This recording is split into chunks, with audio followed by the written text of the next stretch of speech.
Hey everybody, I'm Coleson Chase and I want to welcome you today to the SPS Check-in. I'm joined by Kate Means, our Chief Supply Chain Officer, to share some of the latest happenings of what's going on with supply chain. Welcome, Kate. Thanks, Coleson. It's great to be here. All right, so before we really dig in, since it's your first time joining us here on the check-in, tell everybody a little bit about yourself. So I live on a small lake in Georgetown, Kentucky, just north of Lexington with my husband and dog. A prior position brought us to Kentucky from the Boston area, and we just love it here. Prior to joining, I was with McKesson, where I was responsible for their 3PL operations. I had a unique and very honored opportunity to work side by side Moderna as we brought the COVID-19 vaccine to the market. So it was quite the experience that I will cherish. I bet. And prior to McKesson, I spent most of my career assuming leadership roles and transitioning divisions or projects within Osram, Slovenia. In those many roles, I had global responsibilities, which allow me to travel all over the world and have some really unique experiences, meet amazing people and experience different cultures. When I was looking then for a new opportunity, I met with this leadership team, and their passion for patients and employees was evident in all of my discussions. And I knew immediately this is what I wanted to make my next home. Been good getting to know you, so I'm glad we're able to introduce you to the customers a little bit more as well. So now let's go ahead and talk some supply chain. So right back in January, we announced our supply chain optimization strategy. So maybe recap that a bit for us and tell us how that's been going.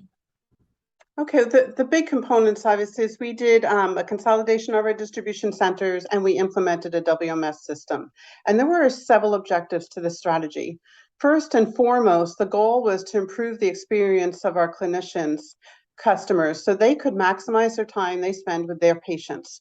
Our DC consolidation allowed us to increase the number of SKUs stocked in our distribution centers, reducing the number of shipments per order clinicians needed to wait for, track, and receive before they could take care of that patient. We also moved our custom orthotic fabrication to the distribution center so they could be paired with the shoes prior to being sent out. And perhaps the biggest lift was the implementation of the WMS system. This system provided us the foundation for us to continue to deliver cost-effective, patient-centric solutions for our customers. I can confidently share that now it is going well.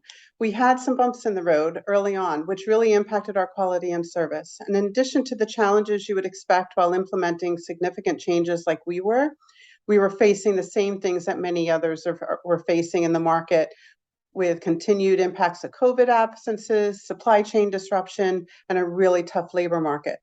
Our dedicated team, though, never lost their way. They fought through every day and every weekend. They stayed committed to making sure that our clinician customers had what they needed for their patients. And I'm happy to say that both the system and operations are now stable and continue to improve every day. So, if we look at it maybe from a customer's perspective, right? So for those watching today, how have these changes helped kind of their service levels and what they're seeing?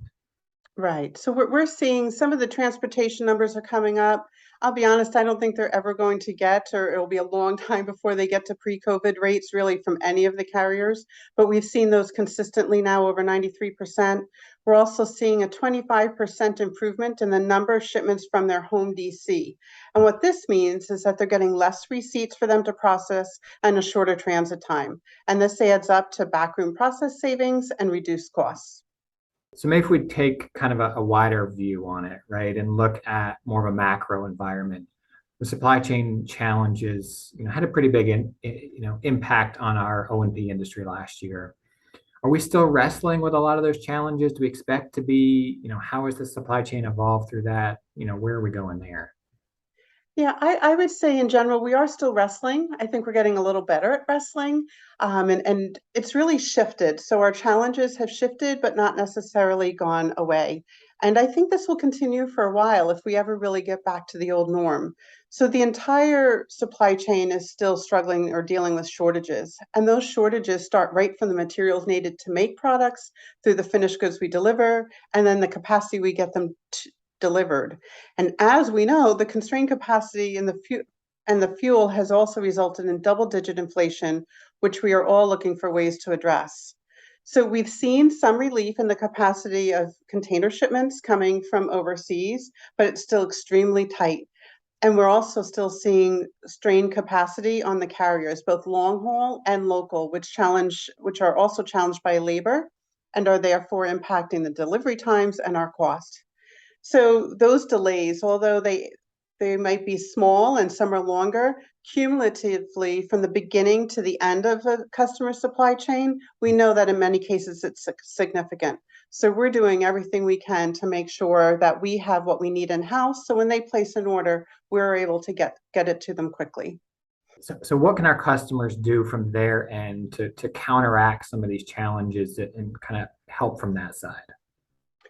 Right, so our procurement team remains focused on making sure that we have options. We will continue to do our best to keep all items in stock, but from time to time there may be gaps. So I encourage everyone, if they don't already know the similar alternatives that we stock, please contact their customer service representative and have that discussion with them. It might not be exactly what you were looking for, but we do have many items that have alternates that have the same fit and function, and will absolutely be able to be utilized in a pinch. For off-the-shelf frequently used items, I strongly suggest you keep a few more on the shelf and order less frequently. That will allow you to place fewer orders and save on freight costs. Those items that need to be ordered for a specific patient, place that order as soon as you can. That helps in two ways. If it's not stocked in your primary DC, it gives time for the alternate DC additional transit time, and it also increases our utilization of ground versus air. The cost difference between ground versus air seems to grow every day. It's substantial and it can really add up. So what else here today? Anything we haven't covered that our customers should know about kind of supply chain and where we are?